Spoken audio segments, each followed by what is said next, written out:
अपने सामने 12 करोड़ देखकर तानिया समझ गई थी कि जरूर कोई बड़ी बात है जिसे राघव बताना नहीं चाह रहा था, लेकिन वो राघव से इस बारे में अपने मॉम डैड के सामने बात नहीं करना चाहती थी।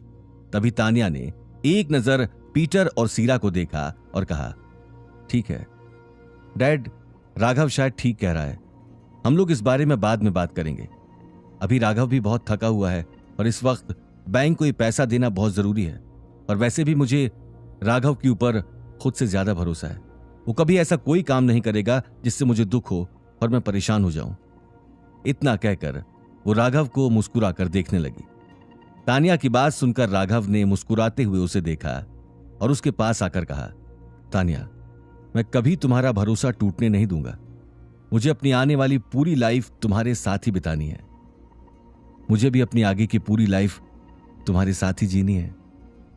तानिया ने राघव की आंखों में देखकर प्यार से मुस्कुराते हुए कहा।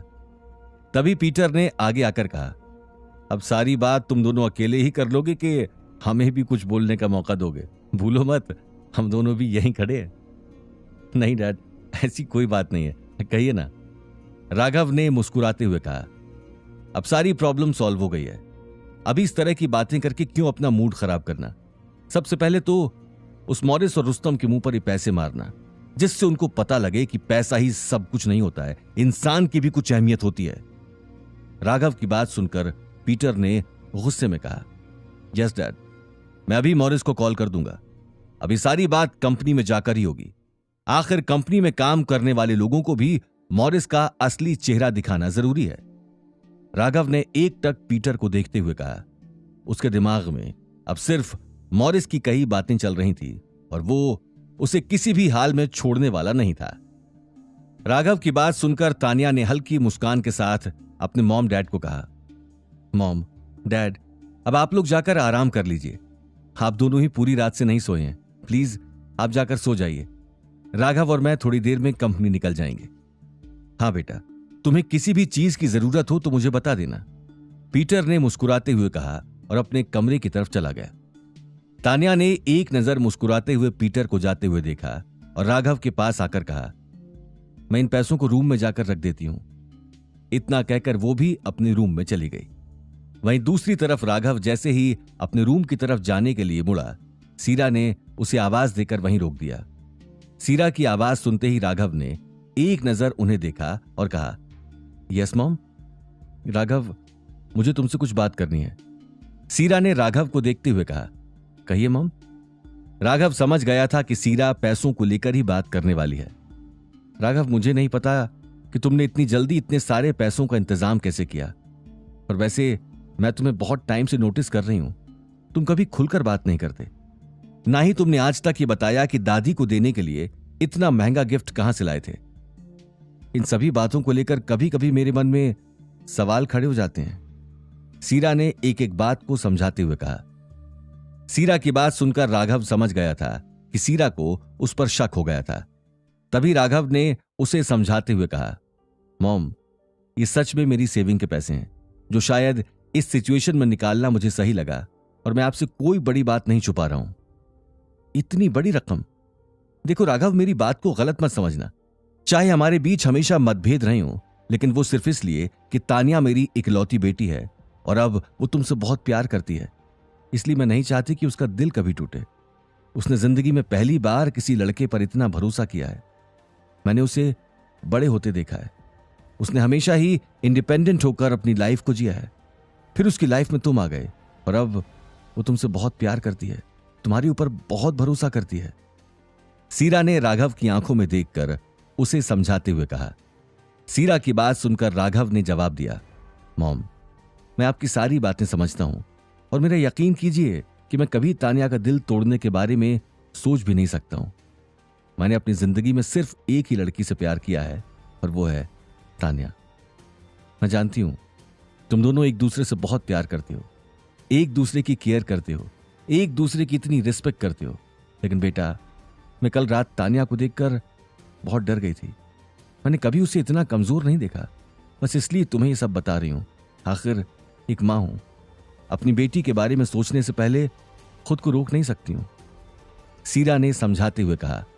वो तानिया से बहुत प्यार करती थी, सीरा की बात सुनकर राघव कुछ सोचने लगा और उसने अगले ही पल कहा, मॉम, मैं पूरी कोशिश करूंगा आपकी पुरानी तानिया को वापस ले आऊं।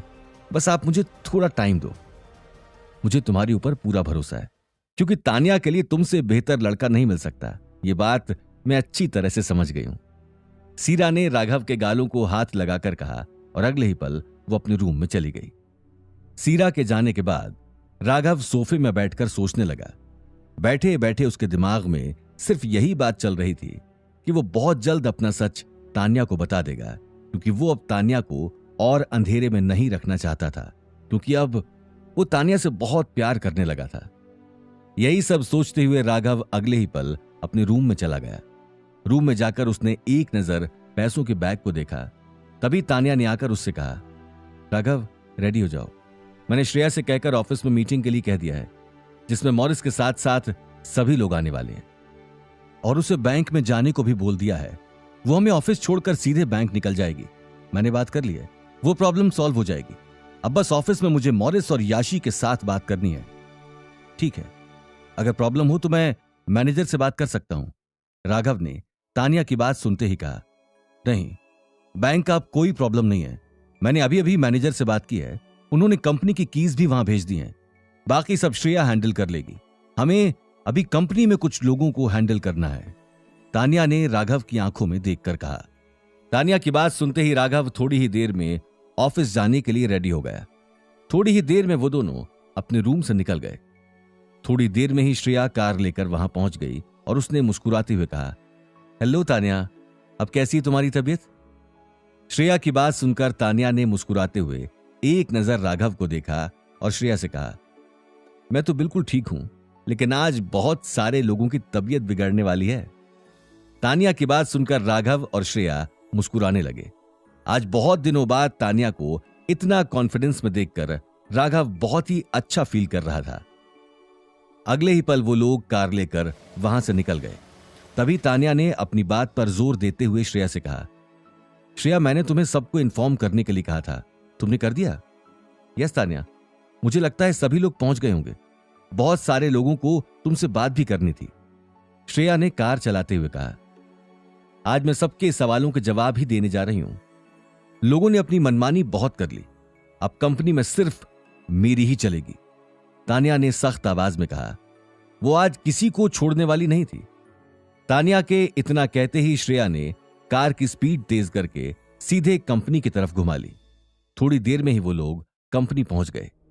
तानिया ने एक नजर अपनी कंपनी को देखा और अपनी कंपनी के नाम को पढ़ने लगी, डीवा, और अगले ही पल अंदर चली गई। तभी राघव ने कहा, तानिया तुम चलो, मैं 10 मिनट में आता हूं। राघव की बात सुनकर तानिया ने एक नजर उसे देखा और कहा, अभी तुम्हें कहां जाना है? एक छोटा सा काम बचा है, मैं वो करके आता हूं। राघव ने कुछ सोचते हुए कहा, कैसा काम? राघव, अभी हमारे लिए सबसे ज्यादा इंपॉर्टेंट कंपनी का काम है। तानिया ने समझाते हुए कहा, जानता हूं तानिया, ट्रस्ट मी, तुम लोगों से मिलो, मैं आता हूं। आफ्टर ऑल तुम इस कंपनी की बॉस हो। राघव ने मुस्कुराते हुए कहा, ठीक है, लेकिन जल्दी आना। तानिया ने लिफ्ट का बटन दबाते हुए कहा। तानिया की बात सुनकर राघव अगले ही पल वहां से निकल गया। तानिया उसे जाते हुए देखकर कुछ सोचने लगी। वो समझ नहीं पा रही थी कि उसे क्या इंपॉर्टेंट काम हो सकता था। तानिया के ऑफिस में आते ही सभी लोगों में हलचल मच गई। कोई भी समझ नहीं पा रहा था कि वो आखिर क्या बात करने वाली थी। तभी उसने एक नजर सभी को देखा और अपनी सेक्रेटरी से कहा, सभी को इन्फॉर्म कर दो कि 10 मिनट में कॉन्फ्रेंस रूम में मीटिंग है। सेक्रेटरी ने तानिया की बात सुनते ही कहा, ओके मैम। इतना कहकर वो सीधे कॉन्फ्रेंस रूम में चली गई। तानिया के जाते ही सभी लोग एक दूसरे के कानों में खुसुर पुसुर करने लगे। सभी लोग तरह तरह की बातें कर रहे थे। तानिया मैम ने इतनी अर्जेंट मीटिंग क्यों बुलाई है? आखिर क्या बात हो सकती है? किसी ने फुसफुसाते हुए कहा, लगता है यह हमारा लास्ट गेट टुगेदर है। वैसे भी कंपनी बंद होने वाली है, इसलिए मैम ने सभी को यहां बुलाया है। किसी ने अपने हाथ में रखी कॉफी को पीते हुए कहा, हाँ, यही बात हो सकती है। मैं तो इसी कंपनी में काम करना चाहता था, लेकिन मुझे कभी नहीं लगा था कि कंपनी को इन हालातों में छोड़ना पड़ेगा। किसी ने धीमी आवाज में कहा, किसी और की लापरवाही की वजह से आज हम सबको और तानिया मैम को ये सब झेलना पड़ रहा है, किसी ने गुस्से में कहा। कोई भी तानिया की कंपनी को छोड़ना नहीं चाहता था। इतने साल वहां काम करके सभी एक परिवार की तरह बन गए थे, जिस परिवार को वो कभी छोड़ना नहीं चाहते थे। लेकिन किसी को नहीं पता था कि तानिया आज यही गुड न्यूज देने के लिए वहां आई थी। उन सभी की बातों से पूरे ऑफिस में एक अजीब सा शोर मच गया था। ऑफिस के सभी एम्प्लॉइज तानिया की बहुत रिस्पेक्ट करते थे और तानिया के खिलाफ इतनी बड़ी साजिश को झेल नहीं पा रहे थे। उसी वक्त मॉरिस रुस्तम और जॉन के साथ वहां पहुंच गया और उसी के पीछे याशी भी वहां पहुंच गई। मॉरिस वहां पहुंचते ही अपना चश्मा उतारकर सभी को मुस्कुराते हुए देखने लगा। सभी मॉरिस और रुस्तम के वहां आते ही उन्हें हैरानी से देख रहे थे। किसी को उनके वहां आने की कोई उम्मीद नहीं थी। तभी रुस्तम ने एक नजर सभी को देखा और मुस्कुराते हुए मॉरिस से कहा, बस कुछ दिन और फिर ये सब लोग हमारे अंडर ही काम करेंगे। फिर तानिया को पता लगेगा कि उसने अपनी लाइफ की कितनी अहम चीज अपने हाथों से गंवा दी है।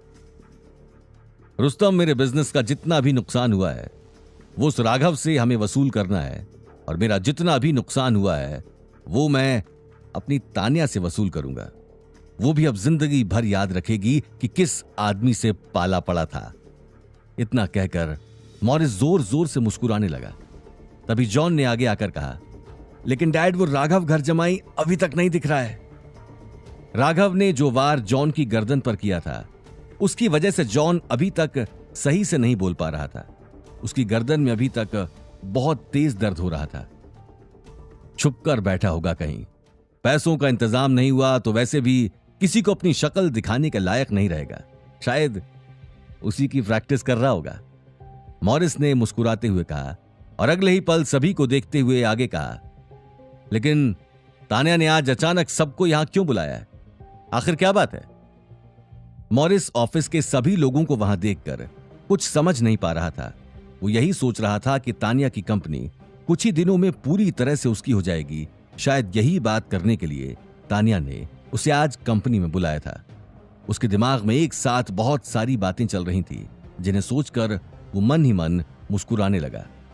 आखिर राघव इतनी इंपॉर्टेंट मीटिंग छोड़कर कहां गया था? मॉरिस जब खुद के सामने पैसों के बैग को देखेगा तो क्या करेगा? राघव अब मॉरिस के साथ क्या करने वाला था? क्या राघव अपना सच तानिया को बता पाएगा? क्या होंगे इन सभी सवालों के जवाब? कमेंट बॉक्स में कमेंट करके जरूर बताएं, और आगे की कहानी जानने के लिए सुनते रहें राघव बन गया जेंटलमैन, सिर्फ पॉकेट एफएम पर।